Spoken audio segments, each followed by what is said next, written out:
After watching the podcast, or excuse me, listening to the podcast this week, it made me even more cognizant of the fact that counselors need to be culturally competent because our schools and our country are becoming more and more diverse day by day.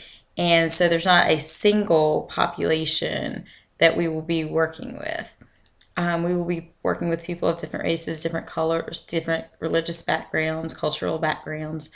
So it's important that we have an understanding of that and be open minded.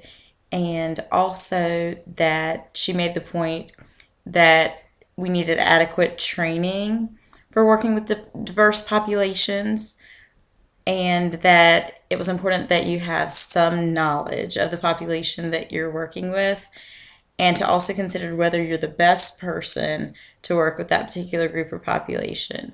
And in order for you to obtain that knowledge, where she asked the question, where did you get that knowledge?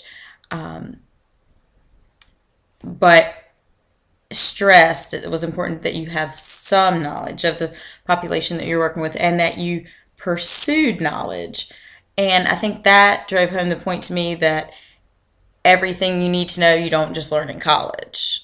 Your learning doesn't stop there, but it continues, and you strive to learn more, to be more effective with those populations that you're working with.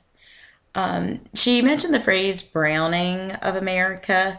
I understood what she meant, but I didn't really care for that phrase. I thought she could have made the same point, saying the same thing a little bit differently. But our populations are getting more diverse even in the schools today. Day by day, it continues to change.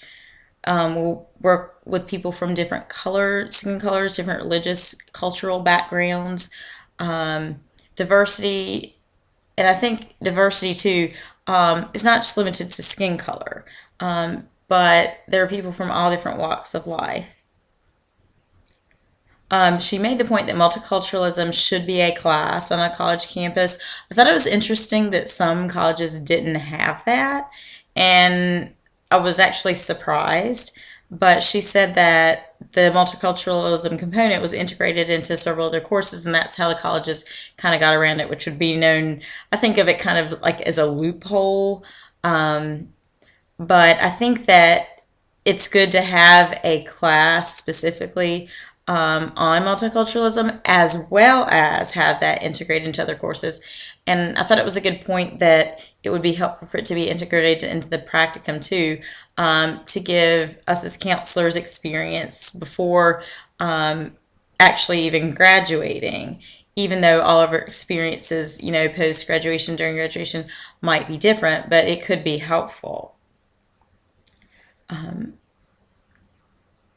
And the other thing that I that I was a little confused about was the fact that she said some fake it through the course. So I didn't know exactly what that meant. So I wanted to, if I was there, I would ask her what exactly she meant by that. Also, she made the point that it was possible to underserve somebody. And that point stood out with me too, which drove the point home again that it's even more important to understand how to work with the population or the client that you're currently serving.